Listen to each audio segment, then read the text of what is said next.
Olá, sejam muito bem-vindos ao canal de Pro para Pro.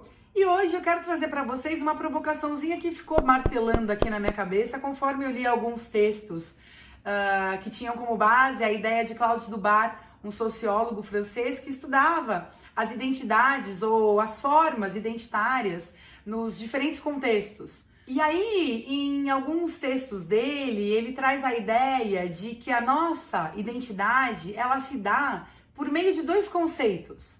Um conceito tido como atribuição e o outro conceito tido como pertença. E o que é que, e por que mexeu tanto comigo, né?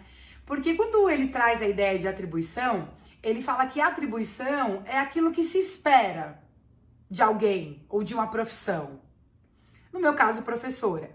Então, atribuição é aquilo que nos é dado. Quando você diz assim, eu sou professora, parece que você já carrega um script aqui atrás, né? De tudo que você tem que cumprir, todas as formas como você tem que ser e falar e fazer educação.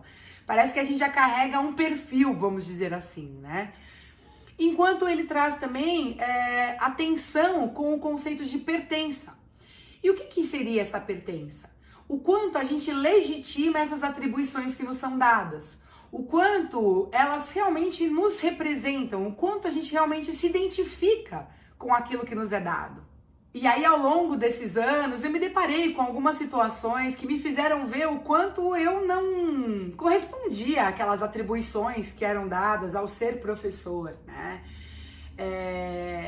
Por muitas vezes, inclusive, eu fui até julgada, você, professora, com esse perfil, né? Porque professor de educação infantil, a gente sabe que carrega um tabu. Professora, que é aquela coisa mais romanceada, que fala baixo, daquele jeito delicado, né? Que tem aquela paciência infinita. E sim, a gente precisa ter, porque precisa ter, né? Paciência não só com os outros, mas conosco, né? Porque o processo de aprendizagem, ele exige paciência, construção exige paciência, mas enfim, não era isso que eu ia falar. A ideia de que nós carregamos dentro de nós um conceito, uma forma de ser professora, que por muitas vezes não é validado, legitimado por nós, porque nós não nos sentimos representados. Então, por exemplo, algumas vezes eu ouvi assim, Renata, mas com essa voz grossa você é professora de educação infantil? E aí eu dizia, que essa é a minha voz. Eu vou deixar de fazer educação ou de ser professora porque espera-se que um professor tenha uma voz fina? Sei lá, uma voz mais romanceada. Renata, mas essa é a sua letra? E aí eu dizia, E eu tive que melhorar a minha letra ao longo dos anos, porque realmente eu precisava torná-la legível para conseguir dar aula, porque eu estava alfabetizando, em processo, né, de alfabetização junto aos meus alunos, então eu precisava torná-las legíveis. Mas eu me lembro que falavam assim para mim, mas a sua letra não tinha que ser assim? E aí eu falava assim, sim, mas ela ainda não o é. Então eu preciso treiná-la para que seja, né? Então, e tudo bem, treinou-se e fez-se. Mas o quanto é esperado de nós determinadas posturas que não nos representam, sabe? Então eu vejo que até hoje, né? Mas Renata, quer dizer então que você tem que ser super engajada, por exemplo, nesse momento que a gente está vivendo, lidando com esse ensino híbrido, remoto, quer dizer então que o fato de hoje eu trabalhar com tecnologia e buscar ferramentas, eu tenho ou é esperado que eu seja alguém 100% conectada o tempo todo e que eu tenha conhecimento de todos os aplicativos e de... Não, né? Porque não me representa. Eu faço uso da ferramenta que eu vejo que se faz necessária, que pode potencializar o aprender do meu aluno, que pode auxiliá-lo, mas ela não me representa como sendo a base do meu educar, mas uma ferramenta, um modo um meio de se chegar em determinado lugar. Então, a provocação que eu trago para vocês hoje é o quanto aquilo que é atribuído a você como professor, em especial como educador, e que você realmente legitima, né? E que você realmente valida com o sentimento de pertencer, de pertença. O quanto você realmente atribui valor ao que te é dado, sabe? E aí o Dubar, ele traz uma ideia de que nessa tensão, né, nessa troca, nessa tensão entre atribuição e pertença é que a nossa identidade se dá. é na construção do coletivo ou junto com o coletivo, é na socialização que essa atenção ela vai aparecer o tempo todo.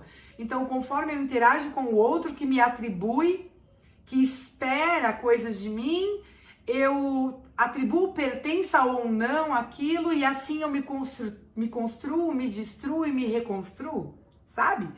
Então, eu acho sempre que vale a pena a gente pensar que é na socialização, que é na troca com o outro, que a nossa identidade vai se formando.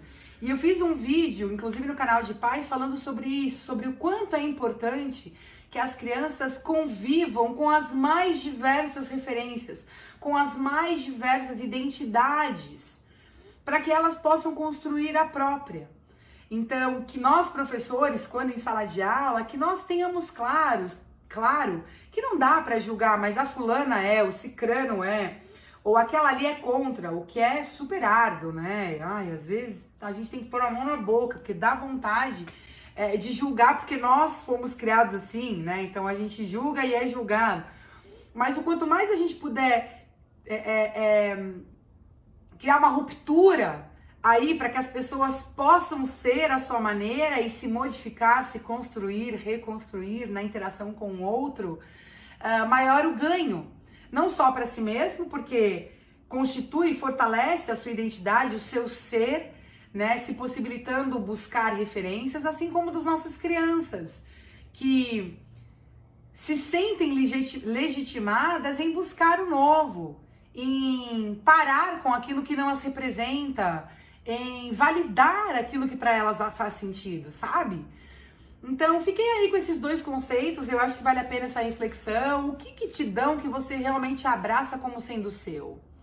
O que esperam de você que você fica tentando o tempo todo corresponder a, né?